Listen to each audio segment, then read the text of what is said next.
சந்தோஷ், பாஜக மாநில தலைவர் அண்ணாமலை என்ன தெரிவித்திருக்கிறார்? விவரங்கள் என்ன?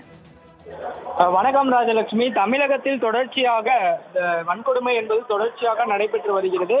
குறிப்பாக மதுரையில் தொடர்ந்து வயது முதிர்ந்த பெண்களை குறிவைத்து கொலை செய்து வருவதை அதிகரித்திருப்பதாகவும் தற்போது தமிழக பாஜக தலைவர் அண்ணாமலை குற்றம் சாட்டி தன்னுடைய சமூக வலைதள பக்கத்தில் இந்த பதிவினை பதிவிட்டிருக்கிறார்.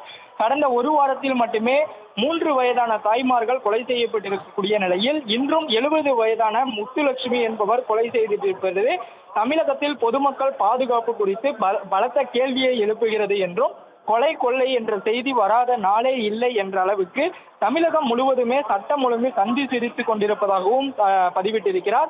குறிப்பாக பொதுமக்கள் வெளியே செல்ல அச்சப்படும் நிலைக்கு தமிழகம் தள்ளப்பட்டிருக்கிறது.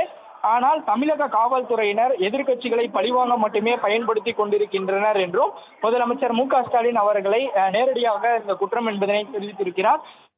ஆளும் கட்சியினுடைய அதிகார பசிக்கு தமிழக காவல்துறை இரையாக்கும் போக்கை திமுக இனியாவது கைவிட வேண்டும் என்றும், பொதுமக்களுக்கு பாதுகாப்பில்லாத நிலை தமிழகத்தில் நிலவுவதை உணர்ந்து உடனடியாக சட்ட ஒழுங்கை காப்பாற்றி கடுமையான நடவடிக்கைகளை மேற்கொள்ள வேண்டும் என்றும் திமுக அரசை வலியுறுத்தி கேட்டுக்கொள்வதாக தன்னுடைய சமூக வலைதள பக்கம் தமிழக பாஜக தலைவர் அண்ணாமலை பதிவிட்டிருப்பதும் குறிப்பிடத்தக்கது.